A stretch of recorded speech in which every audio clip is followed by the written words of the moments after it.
Ready?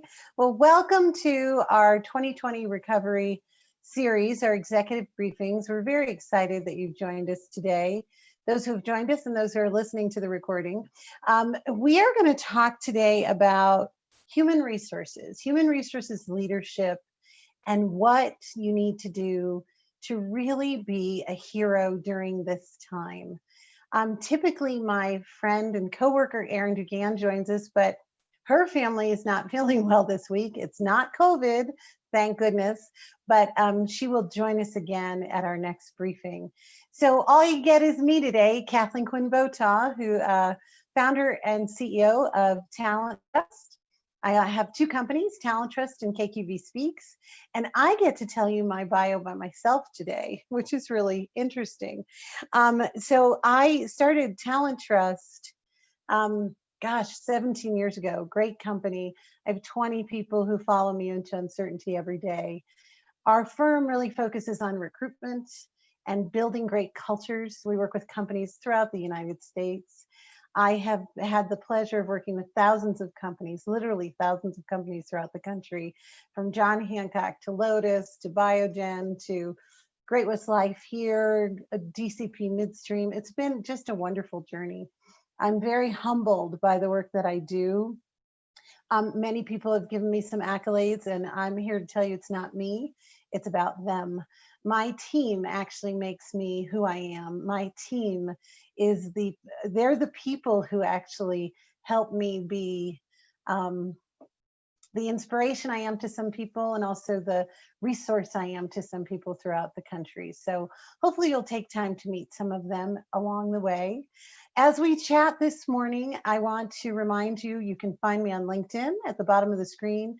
You'll see my social media channels, LinkedIn, Twitter, Facebook, and also Instagram. Please follow me. There's a lot of rich content that we share just generously throughout every day of the month, every working day of the month. So I have a few administrative things my team have asked me to share with you. If you are having any technical difficulties, my other friend and colleague, Susan Henry, is behind the scenes here today. Just put in the chat if you need anything. So I'm going to pull up the chat. She's probably put that in there. If you have any technical issues, please contact Susan Henry at shenry@talentrust.com. Also, put your questions in chat, and I will open the chat, and I can see if you're in the chat, if you have questions along the way. This is your time, not my time. We're only going to go until about 11:30 because, 11:20 with content, and then the last 5 to 10 minutes with Q&A, because your time is valuable. So these briefings are only about 20 to 30 minutes once a month. Also, the Q&A, bring it on, even if it's not about strategic HR and it's just about recruiting, retention, building great cultures. Again, I'm here for you. I'm going to go offline. I'm going to take my video off because who wants to see me the whole time? But I'm going to come back for Q&A because it's fun to engage with you during Q&A as well. So we're going to talk today. We put together this recovery guide, and there's 6 key areas that we're focused on. Culture and brand. If you came to our last executive briefing, that we covered that a lot. Strategic HR is where we're going to focus today. We've also had an executive briefing on recruiting imperatives and retention. We're going to have another one on technology tools. There's a lot of tools that can really help you be really good at your job as a strategic HR leader. And sometimes I realize you don't know about them. And then how to invest and hire America. Everything related to HR, in my opinion, is on fire right now, with all the changes coming at us daily. I feel like I wake up every morning, I don't know if you do, and there's a change. Something new happens. You get a curveball. You may be wondering what to do, what you should stop doing, what you should start doing, what kind of technology and policies you should have, and when, and how to stay competitive. These are the 6 areas we believe you need to focus on in the next 6 months. And I really want you to focus on how to be strategic in your role. So in a follow-up to this particular webinar, we're also going to put out in our November newsletter a really detailed article on becoming strategic and being the heroes of change. Our strategic HR friends, there's a lot on your table right now, and it's not about counting heads or FTEs. It's about making every person count in your company right now. Creating a culture that is inspiring, engaging people in the face of such adversity, and considering your people first. I mean, that's the theme of the year for us. Put people first in every decision that you make. You know, strategic HR needs a good leadership team to help them. I have a new friend who sits on our advisory board, and she's a team of one. So if you're a team of one out there, who do you have as your mentors in human resources, human capital? Who's your resource to make you look stronger and better and make sure you're on top of your game? So whether you're a team of one or a team of 10 in human capital, we all need each other to navigate through these times. You know, so what traits does strategic HR need today? And how are you going to create value in designing a workplace that has so many more demands? Here's a couple things to think about. Flexibility, being agile, being inclusive, inventive, and above all else, caring. Every business, it's imperative that we look at our workforce from their perspective. It has never been as complex as it is now. And the strategic value of your job, your HR professional's job, is more important now than ever. But how do you put these qualities into action? Airbnb, you know, has just pivoted, and they're a great example to think about. This will be covered in our article, but as traveling decreased dramatically in 2020 due to the virus, the civil unrest, and everything else that's coming at us, the company really pivoted to offer some other fee-based solutions like online experiences in cooking, meditation, therapy, and songwriting, and virtual tools. They had to shift with their current team to keep them engaged and make sure that they use the resources that they currently had to pivot to make revenue to create payroll for their employees. It's a really interesting story if you want to research it. And now HR needs to manage risk of employees and cultures and brand. There's another huge trend that's going on out there.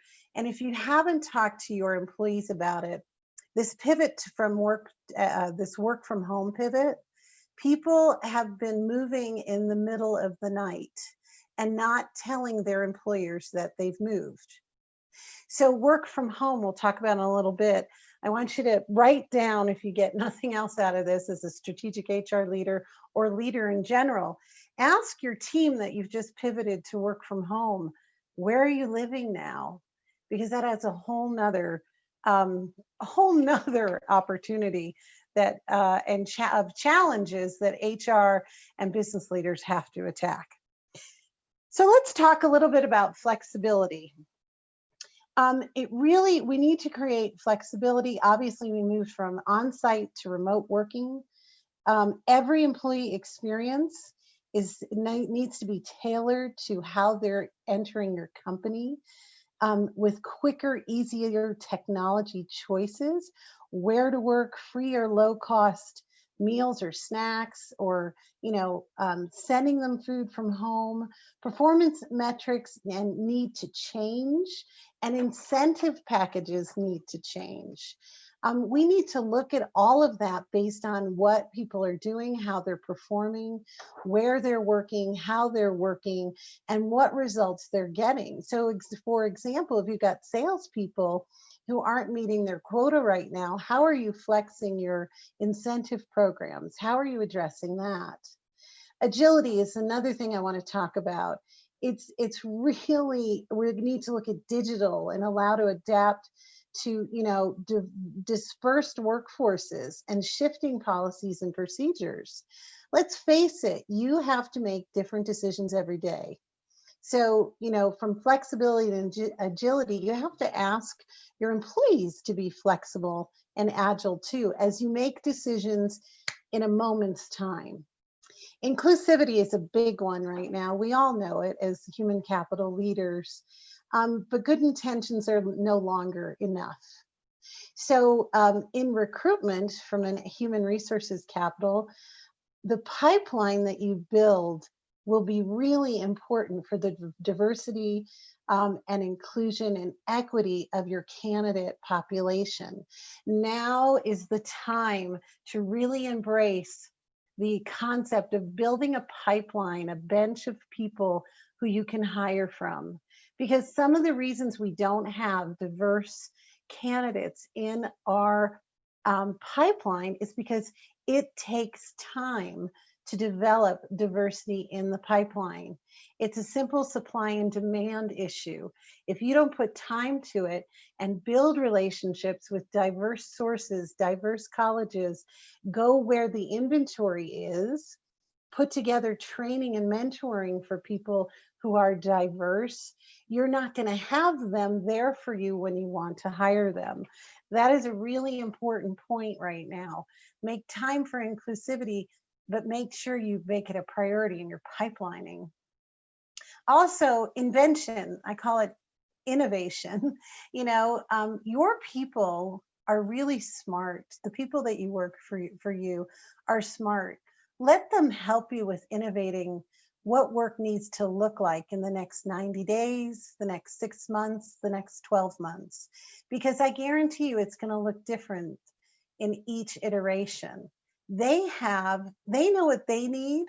Allow for experimentation and design with you, the HR leader, leading the way and giving them the guardrails to really investigate what's the best way to work together as a community.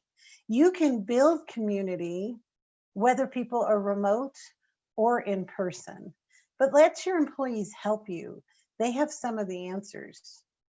And caring, it's not always appreciated by the leadership team that how much you care for the people is so important.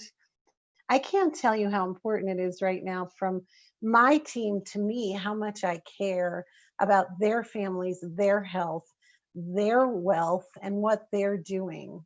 So your managers, I heard this in a presentation in Cincinnati, really lovely human beings in Cincinnati. This wonderful man said, Kathleen, I don't know how to lead anymore. I'm so confused. And he said, I've always been a leader who's been in person. I don't have any training on how to be a leader remotely.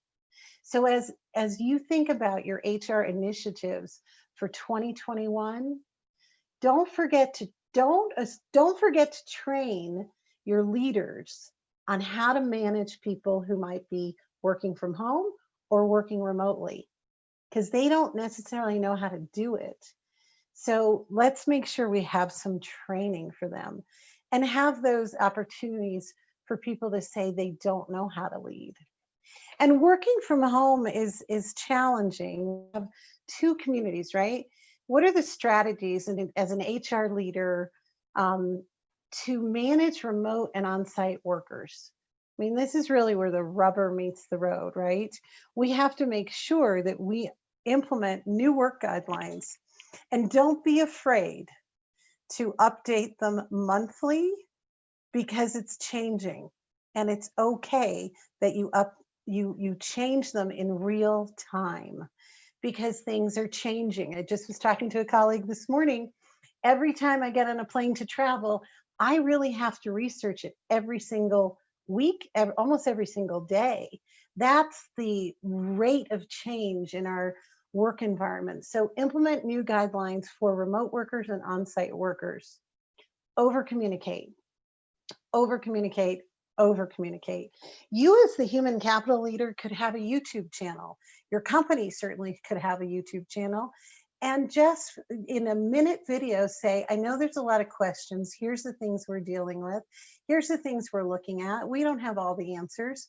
Also invite people to a video call, a Zoom video call, or GoToMeeting video call, or whatever tool you use at minimum weekly so they can get the answers they need for their families. Remember, that's what they're thinking about. Make sure that you provide community building activities with your team, whether you're working from home or working on site. Have a picnic in a park, have a scavenger hunt virtually. One of my employment attorney friends actually put together a beautiful scavenger hunt. If anybody wants the scavenger hunt, I can send it to you. That instead of a happy hour, which I think is like overblown now, a scavenger hunt by, community. Maybe you have different geographic areas that you could have people do it together. So be playful, but make sure you create opportunity for that virtual water cooler, which means building community. Make sure your senior leaders communicate regularly and often. You communicate, but make sure your CEO, your top leaders, your presidents, whatever you call him or her, are visible, whether it be virtually or on site, because your employees wonder what the hell is going on when they're not around and they can't see them. Make sure you model what you'd like to see from the team. For example, I model showing up fully dressed and ready to engage virtually or in person every day. So baseball caps are not allowed here. Showing up in your hoodies, not allowed here. We want to make sure that we show up and model that behavior. This goes back to training your managers on how to actually show up for their people, whether it be remotely or on site. And make sure you have informal video chats and tape them, because sometimes people cannot attend. So if they can't attend, tape them, send them out there, put them on your YouTube channel for your employees to watch later. Be really flexible scheduling meetings, because now not only are employees taking care of themselves, but they have children who aren't going to school. They're going to school at the kitchen table. They have elder parents that might need some help and might be a little confused and might be isolated. So all of your employees are juggling work and family obligations under the same roof. And so make sure you have a variety of scheduled events, maybe 7 o'clock in the morning, maybe 11:30 lunch and learn, maybe a 6 o'clock or 5 o'clock, after hours, or, maybe even 7 o'clock after I put the kids to bed. Ask your employees how they want to engage and they will tell you, but be extremely flexible. So people who are working remotely are still coming into the office. Make sure you're creating fairness across the two groups as much as you possibly can, because people do still want part of a community. A healthy community is that I believe I am treated equally and fairly. So start filling up the chat with some questions, because we're going to get there pretty soon. But something that's really important to me for you to remember, I want to make sure we invest in America as much as possible and help put the 23 million people back to work. I think our unemployment rate has decreased dramatically. I think we're at 7.8% across the board for September. October numbers are looking even better. There's some geographic areas that are around 4 or 5%. Those are the states that have tended to be more open, if you will. But these are very difficult times. They're very turbulent times. And I would love you to consider hiring Americans first before you go outside of our country. If you're offshoring, think about reshoring. Let's make sure we put the people back to work that really live in our country. We want to make sure we do that first. So I'm going to jump to Q&A, and we have a question in the chat. What are your recommendations for the holiday events in this environment? Yeah, great question. Holy moly. Have you noticed California says no more than 2 families can come together and less than 10 people for Thanksgiving? Well, I don't know about you, but there's 30 people in my family. How are we going to do that? So, for workplace gatherings, I would get very clear on what the regulations are in your geographic area, because they're different in every geographic area, very different. So get clear on the regulations. Number two, if you're going to have an event, try to have an event in a very large location. So I know a firm who is renting out a ballroom for 20 people and having it catered. So there's plenty of room for everyone to be physically distanced for their safety. So make sure you do that as well. But first, check the regulations in your state. Second, work with a venue that you have enough space to make sure that people are safe and have the ability to distance. As I call it, physical distancing, not social distancing, because I refuse to social distance. I will stay 6 feet apart from you, but I'm going to get social with you. So make sure they have the space to feel comfortable. Make sure if you're having a meal, it's not a buffet. Make sure that you work with your environment to make sure that it's either a served meal or a managed catered meal, and they serve the food. So there's so many things to consider, Jolene, and that's where I would start. What's my state regulations? Pick a venue that you can have enough space, and then work with them because they know all the regulations as well. So hopefully that's helpful.